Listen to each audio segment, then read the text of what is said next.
Good. Good morning, church. Um, can we say a word of prayer? Father, thank you for today, Lord. Thank you for this moment, Father. I pray that even as I'm about to share these stories, Lord, and even for Jack, Lord, that it's not, let it not be our words, let it not be our actions, Lord, let it be your spirit. In your name I pray.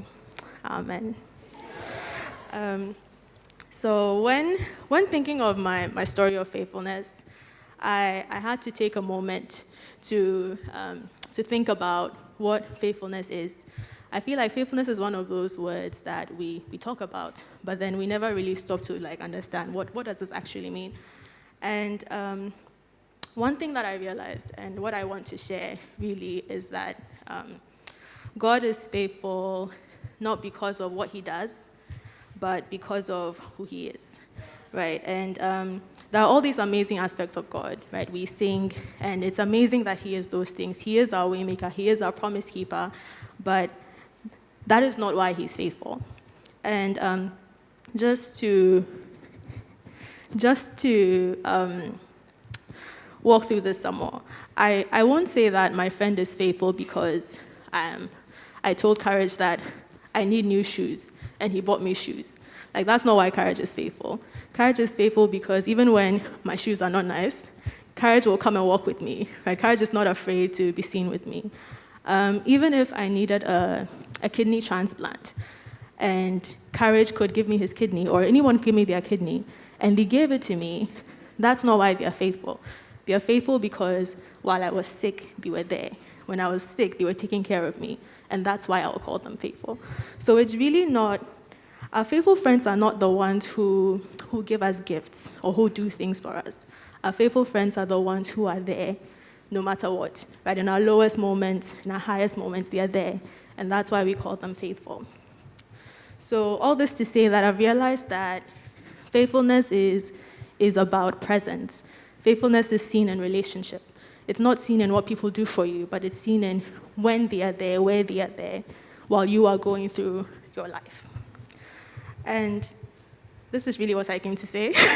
So I'll just take this moment to share a story about God's faithfulness, how I have experienced God's faithfulness in my life, and how his faithfulness has inspired my faithfulness.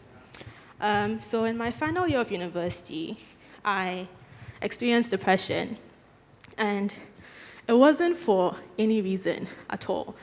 I was supposed to be preparing for final exams. I was supposed to be applying for jobs, planning my future. My school was organizing all of these parties and activities, and I was supposed to be attending them and happy. Like, I made it through 4 years of school. I was about to graduate, but I had no strength or motivation to do anything. Everything was pointless. It was like, why am I alive? Why am I here? What is the purpose of anything? And I felt very heavy. And during those moments, I spoke to God a lot because I couldn't explain what I was going through to explain it to anyone. Like, if I went to someone and said, I'm depressed, why? I don't know why. I'm just crying. It wasn't helpful. So it was really just God that I could turn to. And I said a lot of things to him. I said a lot of harsh words to him. I cried. I was like, take this away. Like, I don't know what I'm going through.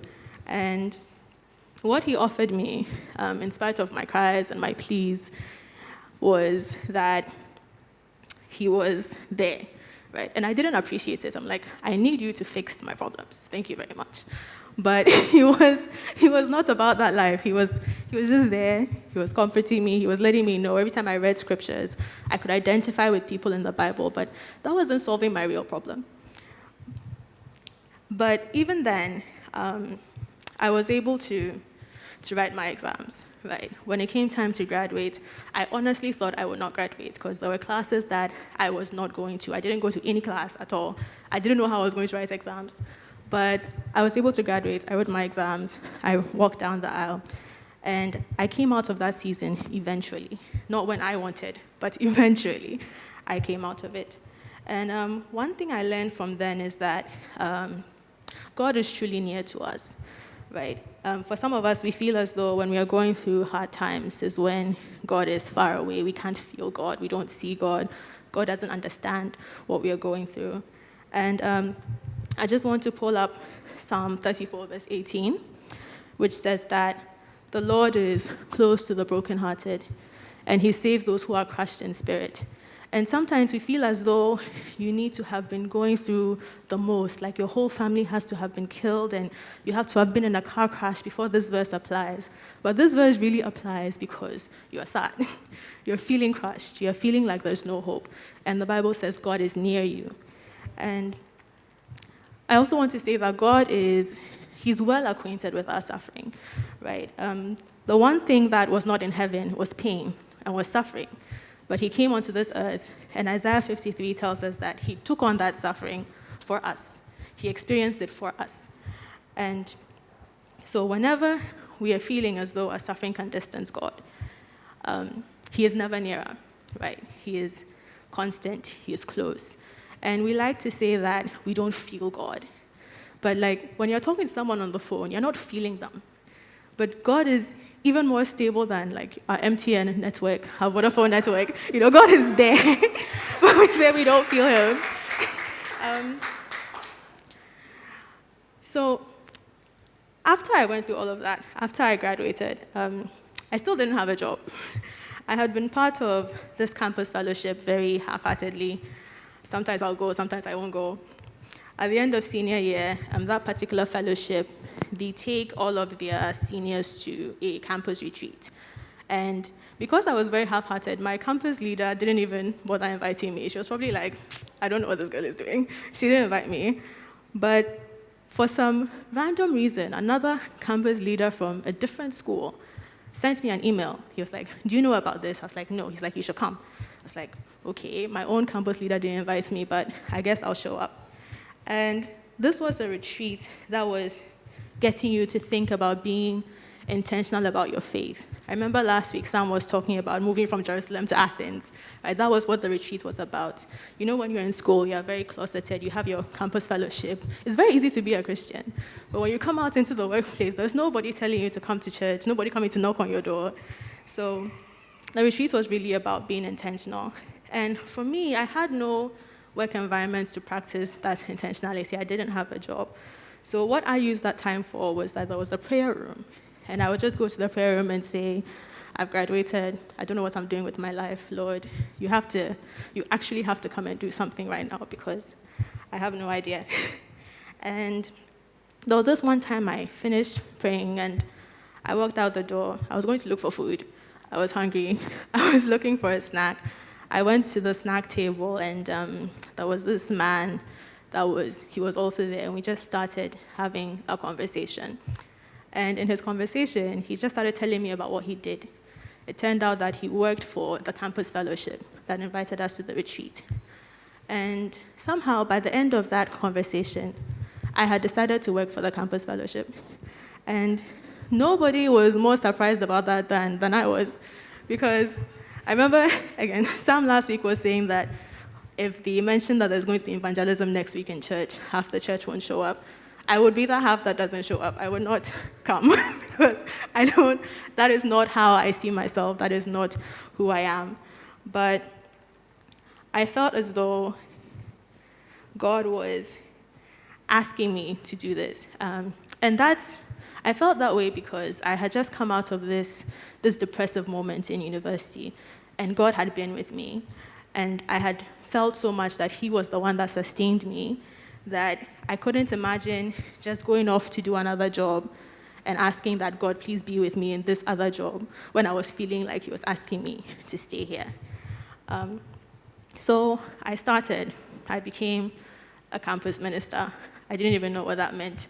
I told God, I don't know what I'm doing here.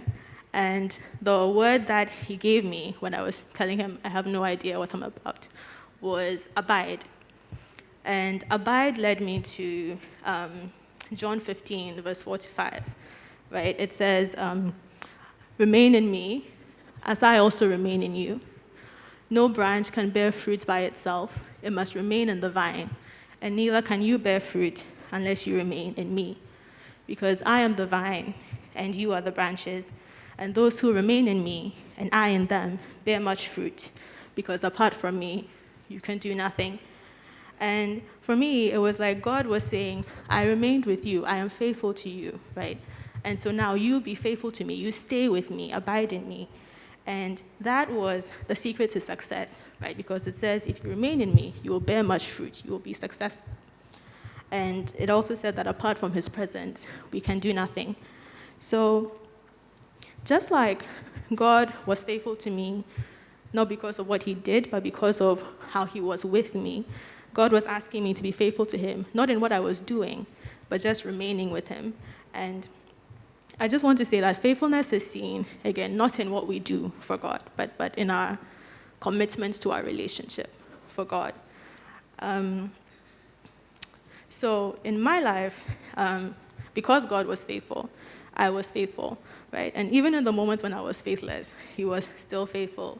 During that campus ministry year, I would show up to work, I would be talking to these students, somehow end up praying for them, somehow they'll come and tell me about their problems.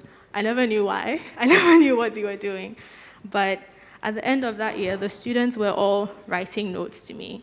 And there was this one girl that I had never really spoken to, but we would always just say hi, bye. I never really talked to her. And she wrote me this letter, and she was saying that she had seen me, I had shared a testimony. And because of that testimony, she was like, she felt like she really needed to come closer and draw nearer to God. And I was amazed because this is not someone I had ever, like the people I had spoken to about God, they were not writing me those letters. Like this one person who I had never spoken to was the one that was saying that because I had shared a testimony, she wanted to draw nearer. And it was really about how my faithfulness and them seeing my faithfulness to God was inspiring faithfulness in them as well. So when we understand God's faithfulness, it inspires our own faithfulness. When we practice faithfulness, what we are doing really is that we're emulating God, right? We may not realize it, but consciously, unconsciously. I remember, again, Sam last week was talking about how the Great Commission should become a passive part of our lives. It's something that you do without really thinking about it. And that's what happens when we are faithful, when we remain in God, right? It becomes an unconscious part of us. Whatever you do, it shows up in your speech, it shows up in your actions, and in that way, Jesus is made known to others. So I just want to end by saying that faithfulness is in relationship. There are all these things that we can do to show that we are faithful. We can come to church every Sunday. We can raise our hands during worship. But at the end of it, it's about remaining in the presence of God.